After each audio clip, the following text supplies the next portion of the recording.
After 6 brutal months on the oil rigs, covered in sweat and grime, I finally roll my dusty F-250 into my own driveway. Before I can even shut off the engine, this blonde woman in designer sunglasses storms over screaming, "You can't park that rust bucket here! This is HOA property!" That's Delilah Westbrook, HOA president and the neighborhood's reigning tyrant. She's waving a $150 citation like a trophy and already has the cops on speed dial. Minutes later, a cruiser pulls up. Delilah's grinning ear to ear. "Officer, arrest him now. Trespassing." The cop hands me the notice. I glance at it, chuckle, and lock eyes with her.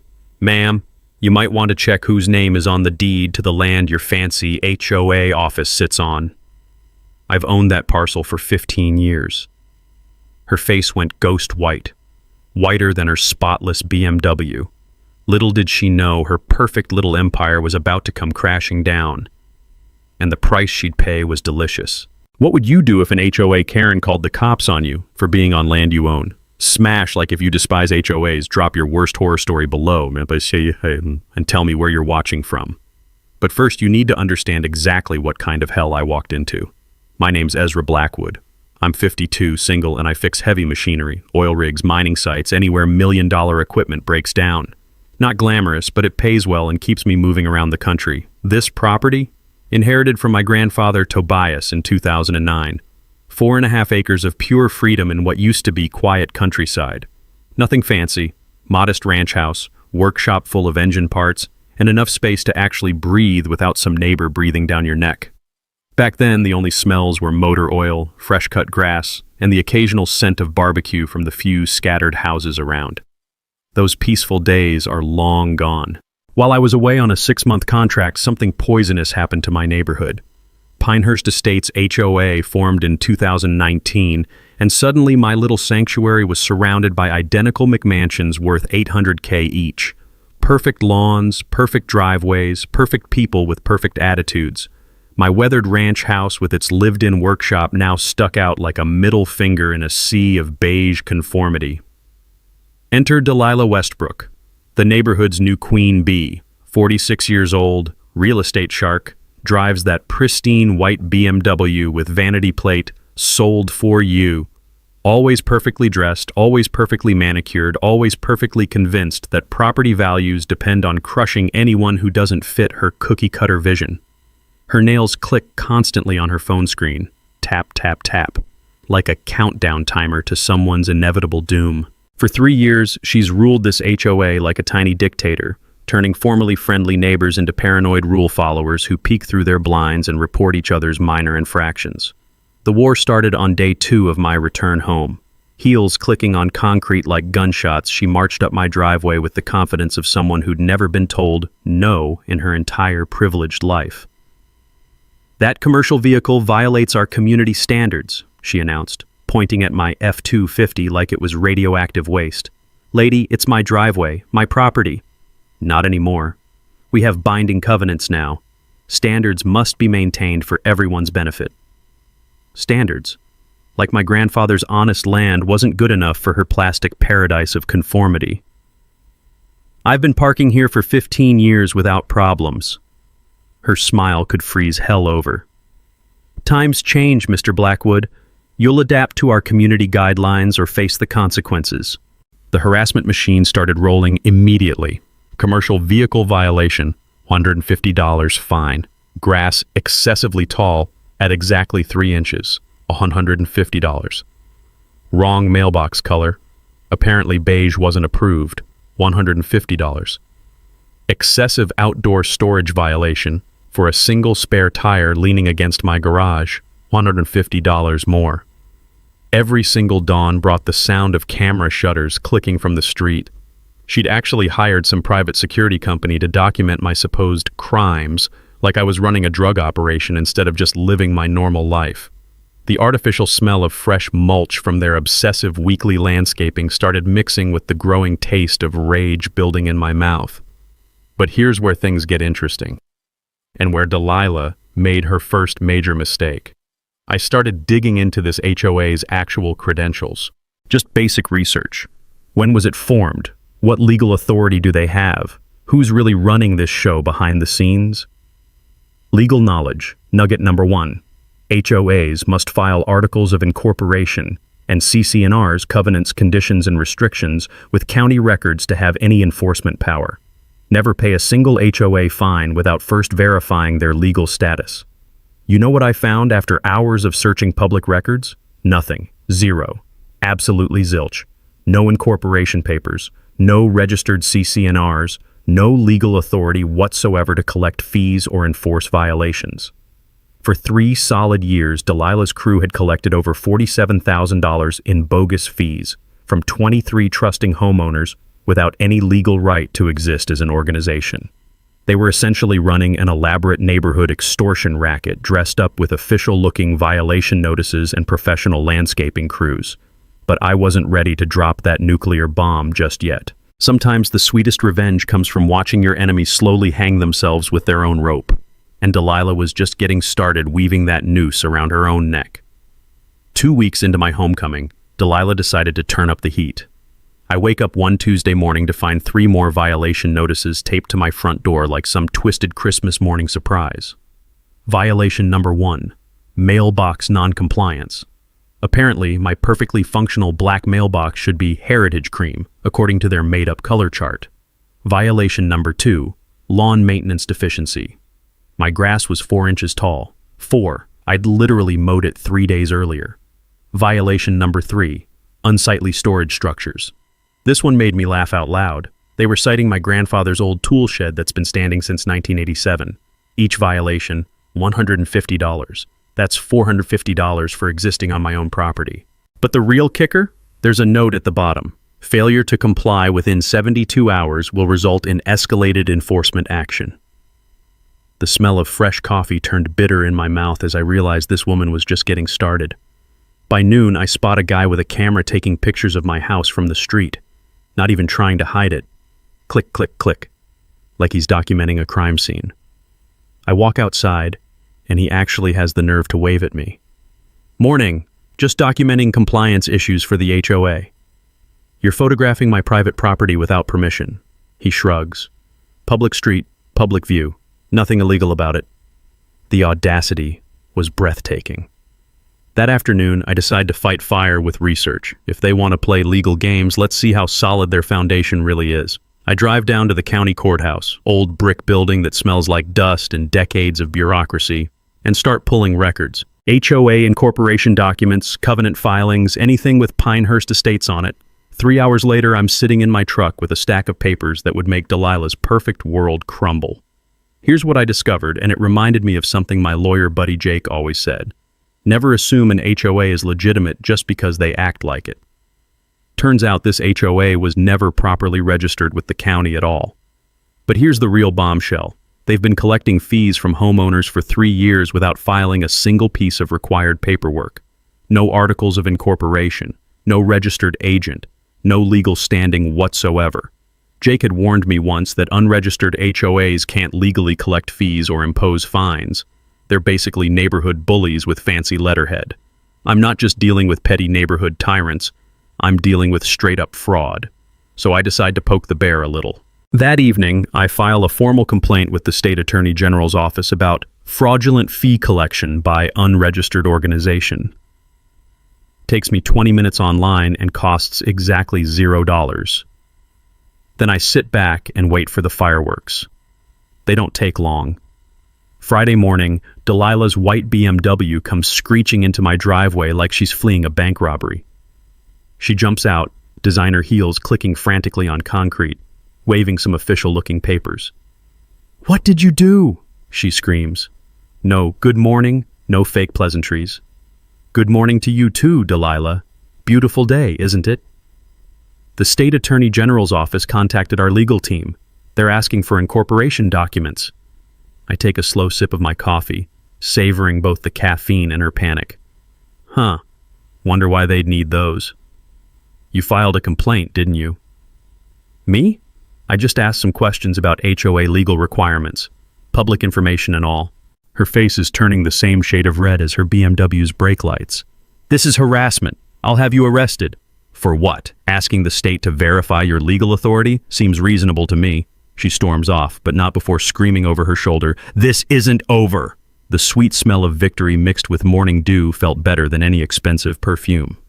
But Delilah's meltdown gave me an idea for some deeper digging. That weekend I start researching the HOA board members and their businesses. Property records, contractor licenses, business partnerships, all public information if you know where to look. And that's when I discover something beautiful that would make any investigative journalist proud. Delilah's husband, Richard Westbrook, owns Westbrook Construction, LLC.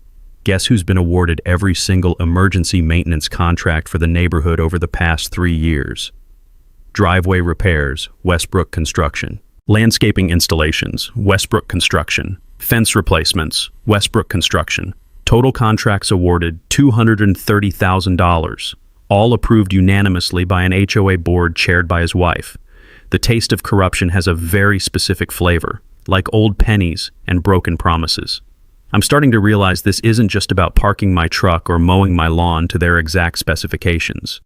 This whole HOA is a family business designed to funnel neighborhood money into the Westbrook bank account, and I just became the biggest threat to their perfect little scam.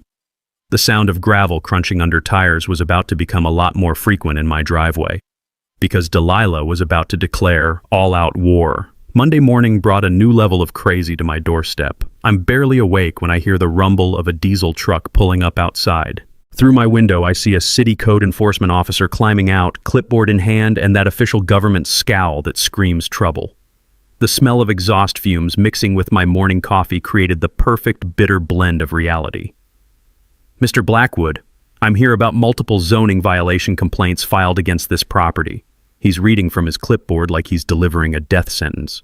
"Commercial vehicle storage in residential zone, unlicensed business operation, and potential environmental hazards from automotive fluids." I nearly spit out my coffee. Environmental hazards? From what? A drop of motor oil in my garage? "Sir, I'm just responding to complaints. Mind if I take a look around?"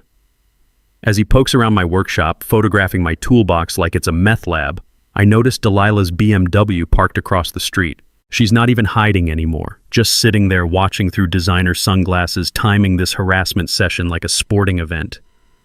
The inspector finishes his theater and hands me a notice. 30 days to address violations or face fines up to $500 per day.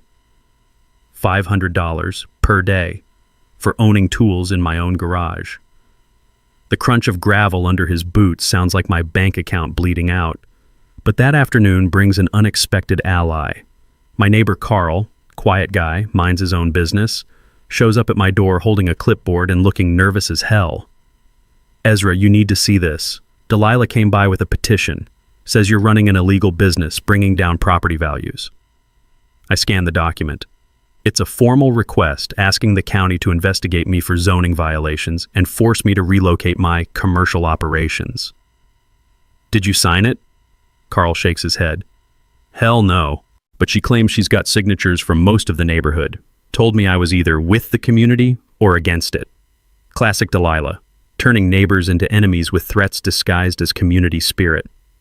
But Carl's visit sparks an idea my grandfather would have loved. That evening, I start making my own neighborhood rounds. Not to harass anyone, but to gather intelligence. My dad always said the best way to understand any situation is to talk to the people doing the actual work when the bosses aren't watching. So I start casual conversations with contractors, delivery drivers, anyone who's been working in Pinehurst Estates. Third stop hits pure gold. Mrs. Henderson, 78 years old, has lived here since before the HOA existed. She invites me in for coffee strong enough to power a diesel engine. "That woman has been nothing but trouble since day one," she says, stirring sugar with shaking hands. "You know, she tried to fine me for having the wrong color roses. Said they weren't community-approved varieties." But here's the bombshell. Mrs. Henderson kept every piece of HOA correspondence in a shoebox that's basically a museum of extortion. Letters demanding $3,200 in emergency assessments over 2 years. Fees for landscaping improvements she never requested. Fines for architectural violations on a house built in 1962, decades before any HOA existed. "I paid because I was scared," she admits. "Delilah said they'd put a lien on my house. The taste of injustice is sharp and metallic, like biting aluminum foil." I'm digging through Mrs. Henderson's box of harassment when I spot something beautiful. A letter from Westbrook Construction offering pre-approved HOA contractor services at community discount rates, signed by Richard Westbrook. Same day as an emergency assessment notice for driveway repairs.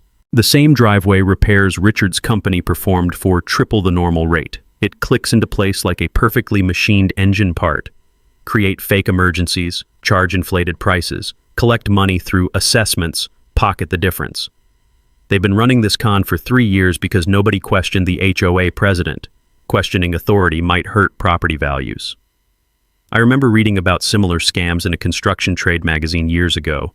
Corrupt contractors partnering with HOA boards to create unnecessary work, then splitting the profits. The key is finding the paper trail that connects the decisions to the money. Their system has one fatal flaw. They picked the wrong target. As I drive home, breathing honeysuckle from roadside ditches, I realize Delilah just made her biggest mistake. She's not dealing with someone who'll just pay up and shut up. She's dealing with someone who now has documentation of systematic fraud targeting elderly neighbors. The rumble of my truck engine through the quiet neighborhood sounds like a promise. This war was about to escalate beyond her worst nightmares. Tuesday morning, I wake up to sirens screaming like banshees outside my window. Not one, not two, but 3 police cruisers parked in front of my house like I'm running a damn cartel. The flashing red and blue lights paint my bedroom walls like some twisted carnival, and neighbors are peeking through curtains like it's the neighborhood's hottest reality show. I throw on clothes and step outside to find Officer Martinez, same cop from the trespassing incident, looking embarrassed as hell. "Mr. Blackwood, we got a call about domestic disturbance. Neighbor reported screaming, possible assault."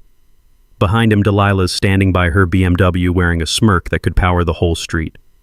"I heard shouting and what sounded like someone being seriously hurt," she announces to the growing crowd of gawkers. "Here's the problem. I've been home alone for 3 days. No visitors, no phone calls, nobody to assault except my coffee maker for being too slow.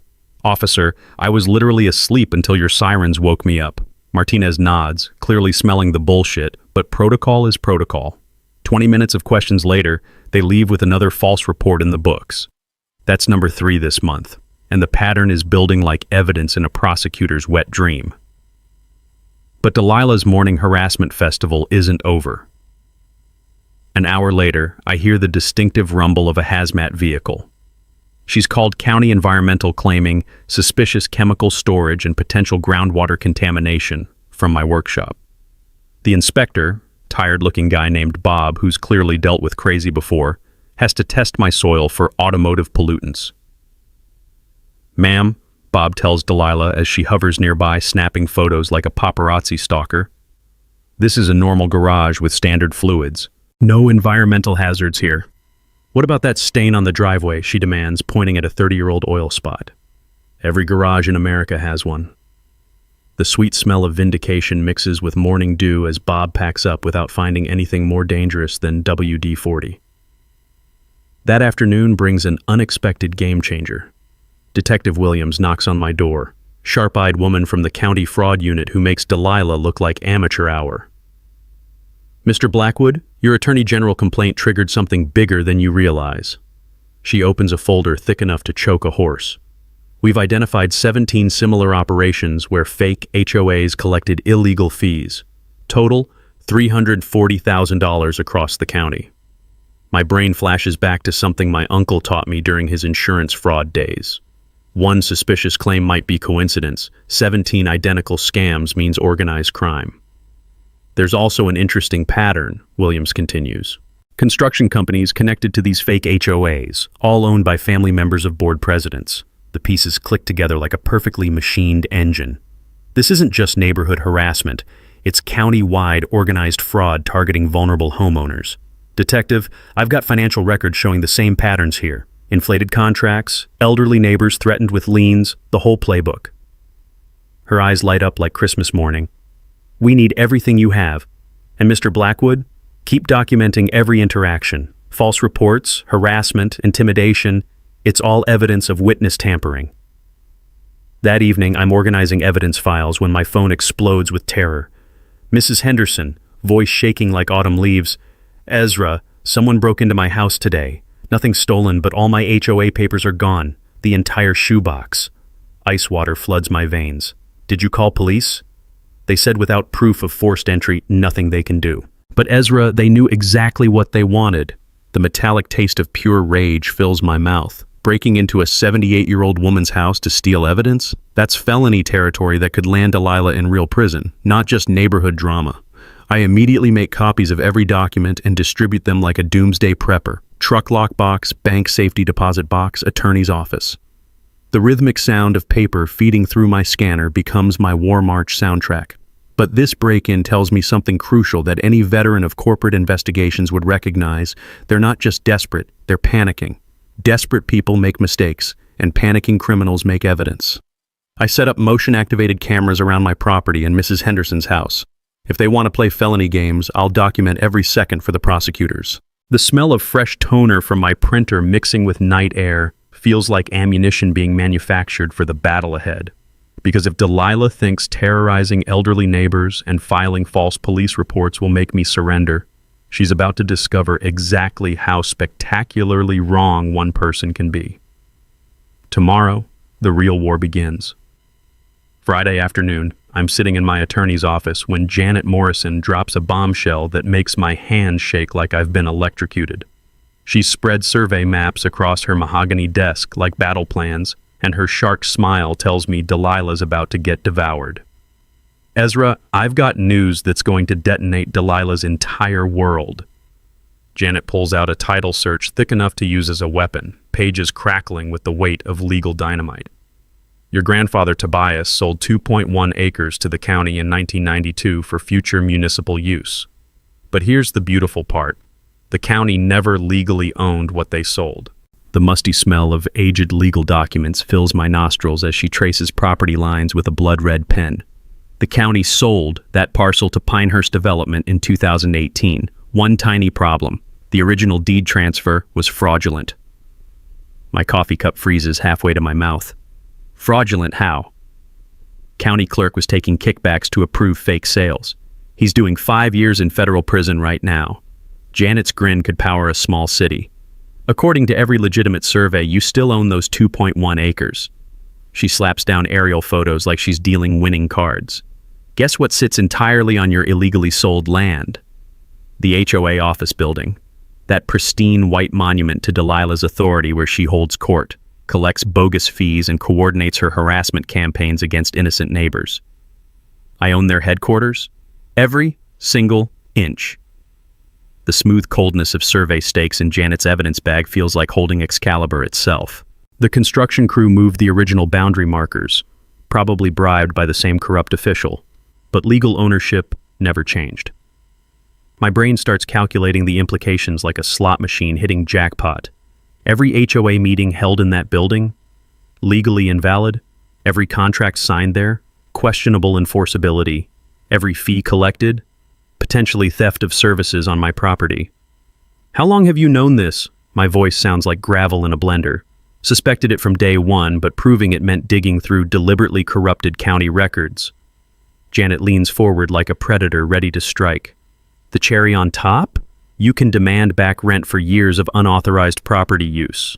But here's the genius strategy that would make Sun Tzu weep with admiration. We keep this nuclear weapon secret until maximum impact. If we reveal this now, they'll scramble to relocate or fix paperwork, Janet explains, her fingers drumming like artillery fire. But if we let them commit fully to their harassment war, we destroy them completely in one devastating blow. So I continue my Oscar-worthy performance as the defensive victim while Delilah grows drunk on her apparent power. Every violation notice becomes evidence. Every false police report adds to their criminal liability. Every harassment tactic digs their legal grave deeper. The irony tastes sweeter than aged whiskey. While she's trying to force me off my property, she's running her entire criminal operation from land I own. Janet starts preparing legal weapons of mass destruction. County ownership claims, eviction notices for the HOA building, comprehensive damage documentation. The rapid clicking of her keyboard sounds like machine gun fire aimed at Delilah's empire. One more delicious detail, Ezra. When this hits court, you'll have grounds for a lawsuit that won't just bankrupt them. It'll send them to prison. HOA, The metallic taste of pure victory floods my mouth as I realize every harassment attempt has been building my case stronger. Walking out into afternoon sunlight, breathing air that suddenly smells like freedom and justice, I know Delilah's perfect kingdom is about to become her perfect nightmare. She just doesn't know it yet. The sound of my boots on concrete feels like a countdown timer to her destruction. The next 2 weeks become the most satisfying preparation phase of my entire life. While Delilah thinks she's winning her war of attrition, I'm quietly assembling a legal nuclear weapon that will vaporize everything she holds dear. Monday morning, Janet files ownership claims with the county registrar. The clerk's face goes ghost white reading the documentation. Original surveys, fraudulent deed transfers, federal conviction records of the corrupt official who created this nightmare. "Ma'am, this triggers a complete review of every property transaction from that period," he stammers. Janet's shark smile could cut steel. "Good. Justice shouldn't be comfortable." Tuesday brings my favorite part, the property line restoration. I hire Peterson Surveying, the most respected firm in 3 counties, to replace boundary stakes that mysteriously vanished during construction. Mike Peterson shows up with GPS equipment worth more than most houses. "Someone definitely moved these," he confirms, driving new stakes into exact legal coordinates. Shifted maybe 15 feet to avoid the building foundation. The metallic ring of his hammer on fresh stakes sounds like freedom bells echoing across Delilah's stolen kingdom. Wednesday, I install military-grade security cameras around the true property boundary. Motion-activated, infrared-capable, with cloud backup uploading to servers in multiple states. My dad always preached that good documentation beats good lawyers, and I'm about to document everything these criminals attempt. Thursday's botanical warfare makes me grin like a kid at Christmas. I plant native wildflowers along the entire disputed boundary. Cherokee purple coneflowers, black-eyed Susans, wild bergamot, beautiful indigenous plants that clearly mark my property while creating a living middle finger to Delilah's artificial perfection. The sweet scent of fresh mulch and flower seeds mixing with morning dew smells like victory taking root. Neighbors notice immediately. Mrs. Henderson calls it absolutely lovely and requests gardening advice. Carl mentions his kids love watching butterflies the flowers attract. Even the mailman comments on natural beauty compared to HOA's sterile landscape requirements. Friday, Janet coordinates our media nuclear option. She contacts Rebecca Martinez, investigative reporter who's been hunting HOA corruption statewide. "This story has everything," Janet explains over speakerphone. "Elderly intimidation, fraudulent property deals, organized crime, false police reports." Rebecca's excitement practically vibrates through the phone. "I've tracked similar patterns across 3 counties. Your case might topple the whole network." Weekend brings community alliance building through what I call truth and coffee sessions. Not gossip meetings, but information sharing about public records most neighbors never see. I remembered reading about grassroots organizing tactics in a trade magazine. Information is power, but shared information becomes unstoppable force. Saturday morning, Mrs. Henderson hosts our first meeting in her cozy kitchen that smells like cinnamon and justice. 7 neighbors attend, including Carl, and 2 families questioning constant fee increases. I spread financial documents across her table like battle plans. Every contract awarded over 3 years. Notice anything interesting? The pattern hits them like cold water. Westbrook Construction winning every bid, usually for double normal rates. "They charged us $12,000 for Mrs. Johnson's sidewalk repair," says Tom from Oak Street. "I got quotes for identical work, $3,500 maximum." Papers rustle as neighbors discover systematic theft disguised as community improvement. By Sunday, we've documented $89,000 in inflated contracts across 17 bogus emergency repairs. Every family agrees to demand financial audits and attend the next HOA meeting as united witnesses. The technical preparation involves something most homeowners never learn but should. During a hunting trip years ago, my lawyer buddy Jake explained adverse possession laws. Squatters need 15 years of open, hostile occupation to claim property rights. But here's the beautiful irony. Delilah's building has existed only 7 years, while I've paid property taxes continuously since 2009. Janet prepares eviction notices for the HOA office building, calculating every day they've operated on my property without permission. Legal fees alone will bankrupt their operation, but criminal charges for organized fraud will destroy them personally. Tuesday night, organizing evidence files, the magnitude finally hits me. 3 boxes of documents, hundreds of photos, video evidence of harassment, financial records proving systematic fraud, property ownership documentation invalidating their entire existence. The most crucial element I learned from my uncle's insurance fraud investigations: timing is everything. Strike too early and criminals adapt. Strike too late and evidence disappears. But strike at peak overconfidence when they're fully committed to their crimes? That's how you achieve total destruction.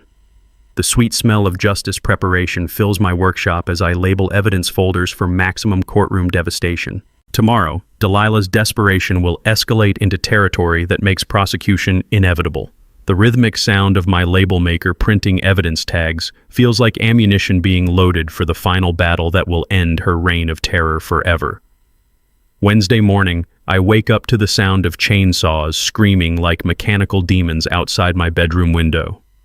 Through the curtains, I see 3 guys in Westbrook construction uniforms destroying my newly planted wildflower boundary.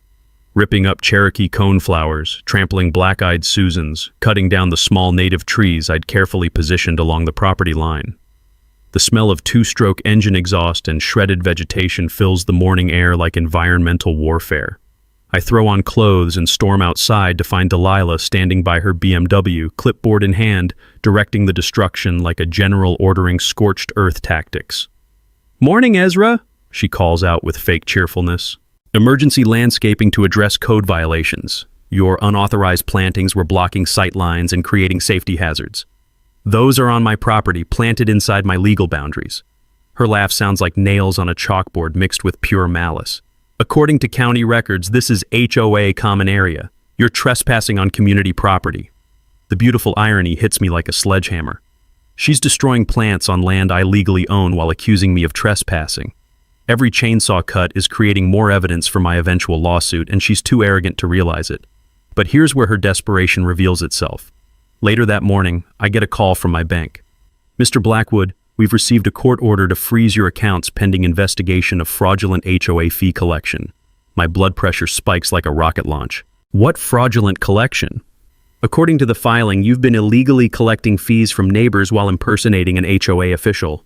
The taste of pure rage floods my mouth as I realize Delilah's playing identity theft games. She's filed false court documents claiming I'm the one running the scam, trying to flip the script before my evidence destroys her. That afternoon brings the restraining order delivery. Sheriff's deputy hands me papers stating that Delilah Westbrook has obtained emergency protection against harassment, claiming I've been stalking, threatening, and intimidating her through surveillance and property destruction. The document includes photos of my security cameras, calling them evidence of obsessive monitoring behavior. "Sir, you're ordered to maintain 500 feet distance from Ms. Westbrook and her property. Violation could result in immediate arrest." 500 feet. In our neighborhood layout, that means I can't access my own mailbox, can't use the main road to leave my property, and can't even step onto my front porch without potentially violating her bogus protection order. The metallic taste of injustice mixes with afternoon coffee as I realize she's weaponized the legal system itself against me. But Delilah's nuclear option backfires spectacularly. That evening, Mrs. Henderson calls with information that makes my day infinitely brighter. "Ezra, 3 more neighbors got the same bank account freeze notices today. Tom, Sarah, and the Johnsons all got court orders claiming they're part of your fraudulent HOA scheme." The beautiful stupidity of her strategy becomes crystal clear. She's accused multiple longtime homeowners of being co-conspirators in a scam that doesn't exist, creating a paper trail that proves her desperation and dishonesty. Thursday morning, Detective Williams shows up at my door looking like Christmas came early for law enforcement. "Mr. Blackwood, interesting development in our investigation.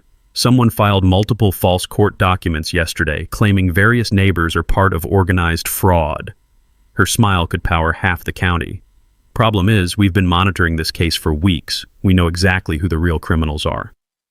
She opens her folder to reveal surveillance photos of Delilah meeting with Richard at construction sites, bank records showing kickback payments, and phone records proving coordination between the fake HOA and Westbrook Construction.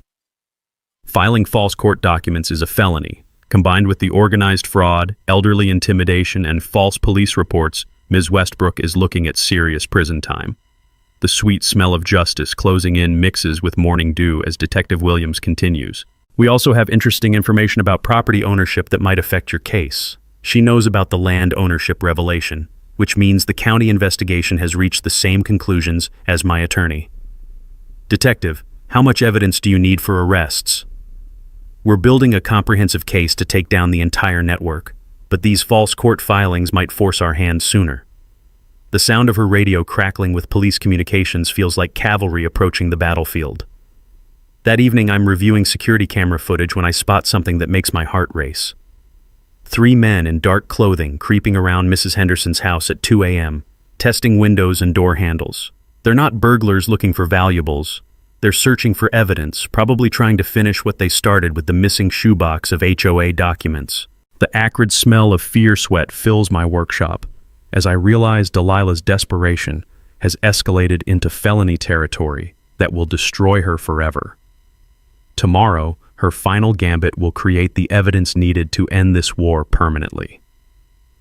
Friday morning explodes with drama that makes reality TV look boring. I'm barely awake when my phone starts buzzing with panicked calls from neighbors. Carl's voice shakes like autumn leaves. Ezra, someone spray-painted fraud across your garage door in red letters 3 feet tall. But that's not the worst part. They hit 6 other houses too. I rush outside to survey the damage, and the sight makes my blood boil like molten steel. Not just fraud on my garage, but criminal, thief, and liar painted across Mrs. Henderson's front door, Tom's mailbox, and the Johnsons' driveway. The smell of fresh spray paint mixed with morning air creates an odor that reeks of desperation and criminal stupidity. But here's the beautiful part. My security cameras captured everything. 3 figures in dark clothing, faces clearly visible under streetlights, systematically vandalizing every property belonging to neighbors who've questioned the HOA. The timestamp reads 3:47 a.m., and the license plate on their getaway vehicle is crystal clear in the infrared footage. One of the vandals is Richard Westbrook himself. By 9 a.m., Detective Williams arrives with a crime scene team that processes the vandalism like a federal investigation. Mr. Blackwood, this escalates everything. Organized criminal mischief, intimidation of witnesses, conspiracy to obstruct justice. Her smile could blind aircraft. Plus, your security footage gives us enough evidence for immediate arrests. But Delilah's morning isn't finished destroying her own life. While police are documenting spray paint evidence, she makes the most spectacularly stupid decision of her criminal career. She shows up at Mrs. Henderson's house with 2 large men I don't recognize, demanding entry to retrieve stolen HOA property. Mrs. Henderson, 78 years old and tougher than titanium, stands in her doorway and refuses. "You're not coming in my house without a warrant." That's when Delilah makes her fatal mistake. "We don't need warrants to recover stolen property from criminals," she screams, pushing past Mrs. Henderson into her living room. That's breaking and entering. That's elderly abuse. That's felony home invasion caught on my security cameras from 3 different angles. The metallic taste of victory floods my mouth as I realize Delilah just committed crimes that will send her to prison for years. I immediately call 911, then Detective Williams, then my attorney. Within 15 minutes, the neighborhood looks like a federal crime scene. Police cars, detective units, crime scene technicians, and Mrs. Henderson giving a statement that makes Delilah's criminal charges multiply like cancer cells. She forced her way into my home with 2 men I've never seen before, Mrs. Henderson tells Detective Williams with the kind of clarity that destroys defense attorneys' dreams. Started demanding I produce documents she claims belong to the HOA. When I refused, she threatened to have me removed from the neighborhood permanently. That's witness intimidation on top of home invasion. But the afternoon brings Delilah's true nuclear meltdown. Apparently realizing her criminal empire is collapsing faster than a house of cards in a hurricane, she decides to go full scorched earth. I get a call from Rebecca Martinez, the investigative reporter, who sounds like she's witnessing the story of the decade. "Ezra, you're not going to believe this. Delilah just called my newsroom claiming you're part of a multi-state property fraud ring targeting elderly homeowners. The irony is so thick you could cut it with a chainsaw. She's demanding I publish an expose about your criminal organization and claims she has evidence of money laundering through construction contracts. Every single accusation she's making against me is exactly what she's been doing to the neighborhood for 3 years. Its projection so perfect it should be studied in psychology textbooks. The sweet smell of self-destruction fills the evening air as Rebecca continues. She also mentioned having documentation proving you don't legally own your property and have been fraudulently collecting rent from the HOA office building. Even her desperate lies are accidentally revealing the truth about property ownership that will destroy her in court. That night, Detective Williams calls with an update that makes my entire year. Mr. Blackwood, we executed search warrants on the Westbrook properties this afternoon. Bank records, construction contracts, HOA financial documents, everything you suspected and more. Her voice carries the satisfaction of a hunter who's cornered her prey. Total fraud amount across the county, $1.2 million.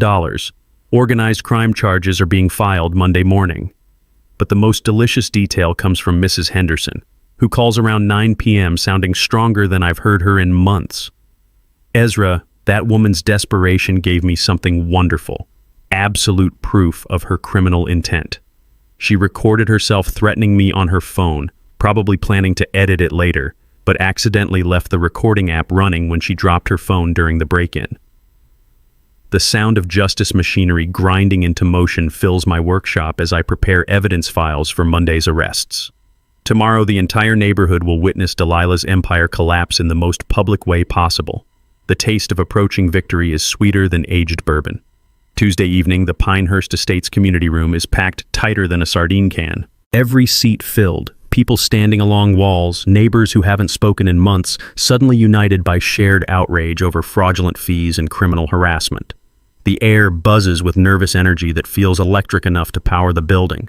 Delilah sits at the front table in her perfect white blazer, perfectly styled hair, and perfectly delusional confidence that she can still control the situation.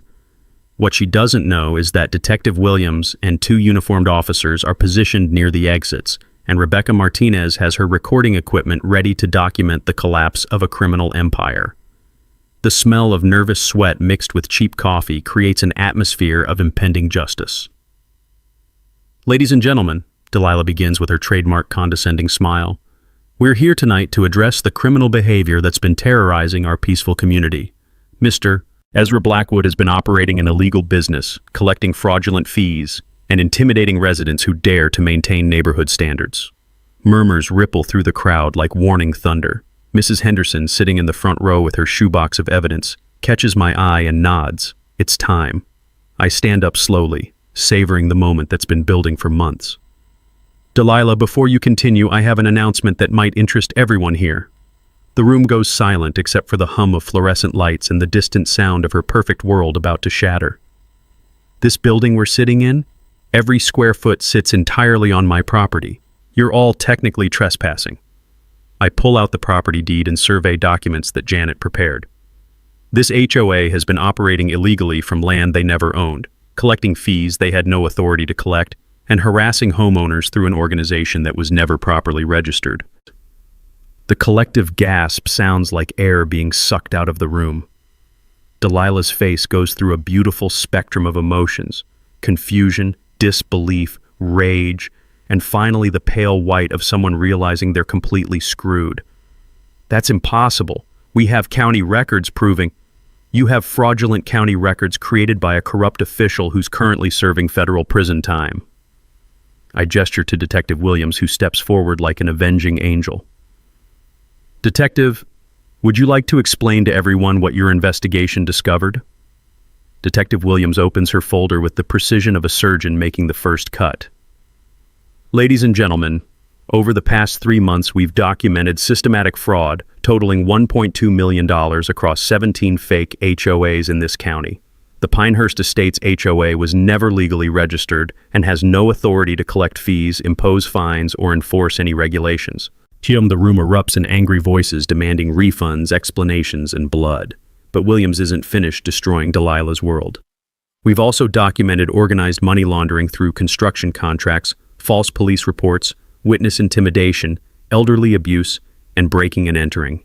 Arrest warrants were issued this morning.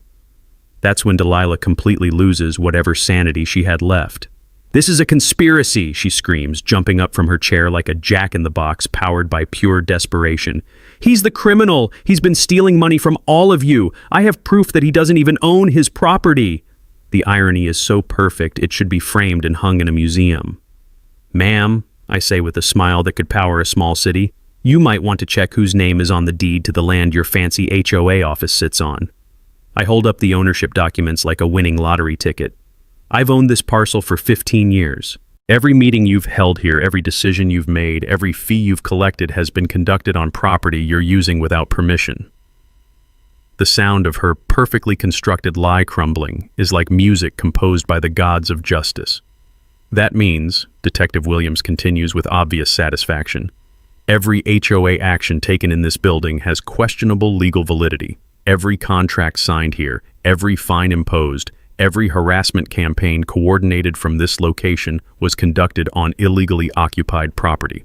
Rebecca Martinez is capturing every second of this meltdown for tomorrow's front-page story that will make Delilah famous for all the wrong reasons. Delilah starts backing toward the exit like a cornered animal, but the officers are already moving. "Delilah Westbrook, you're under arrest for organized fraud, elderly abuse, filing false police reports, and conspiracy to commit money laundering." The metallic click of handcuffs closing around her wrists sounds like the final note in a symphony of justice. As they lead her away, still screaming about conspiracies and fake documents, the room erupts in applause that could wake the dead. Mrs. Henderson stands up and starts clapping, followed by Carl, then Tom, then every single person who's been victimized by this criminal organization. The sweet smell of victory mixed with community solidarity fills the air as neighbors finally reclaim their neighborhood from a tyrant who forgot that karma always collects its debts. 6 months later, I'm sitting on my front porch watching kids play in the community garden that now occupies the space where Delilah's office building used to stand. The irony is delicious. The land she illegally built on is now growing vegetables that feed families throughout the neighborhood. The legal aftermath was swift and thorough. Delilah received 5 years for organized fraud, elderly abuse, and money laundering. Richard got 3 years for construction fraud and conspiracy. Their assets were seized to pay restitution to the 47 homeowners they'd systematically robbed over 3 years. The fake HOA was permanently dissolved, and $340,000 in illegal fees was returned to families who desperately needed that money back. But the real victory isn't just financial justice.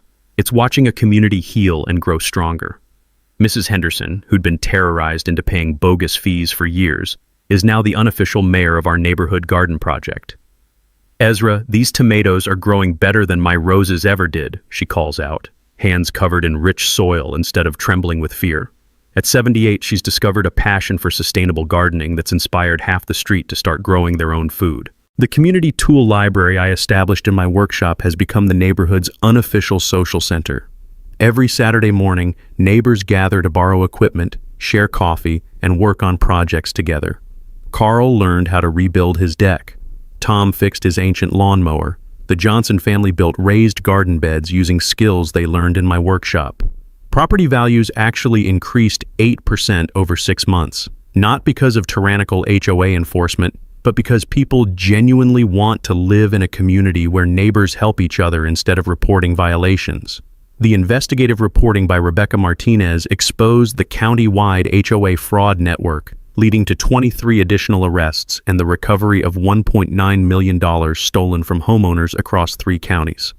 Her series won a state journalism award and sparked legislation requiring all HOAs to undergo annual financial audits. Detective Williams was promoted to head the new Financial Crimes Unit, specializing in HOA and property management fraud. "Your case became the template for investigating organized neighborhood scams," she told me. "We're using your documentation methods to train officers statewide."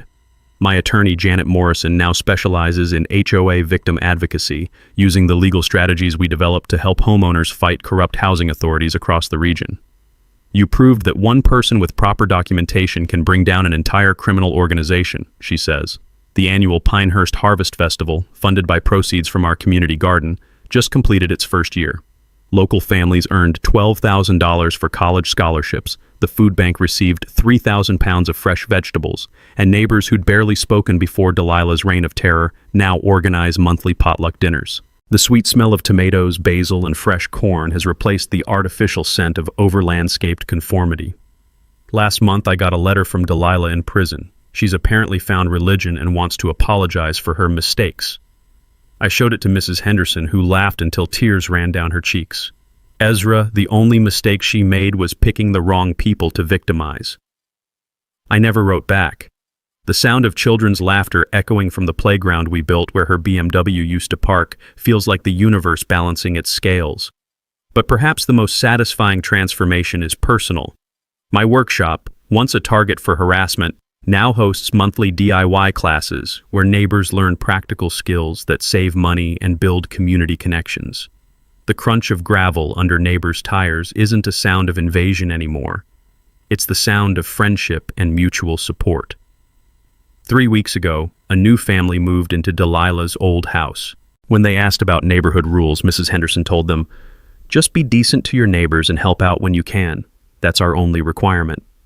The bitter taste of legal warfare has been replaced by the sweetness of authentic community. Next week's story involves a city council member who tried to shut down our community garden for zoning violations, not realizing I'd spent months researching municipal law and documenting his own property tax evasion. Some people never learn. Share your HOA nightmare in the comments. The crazier the better.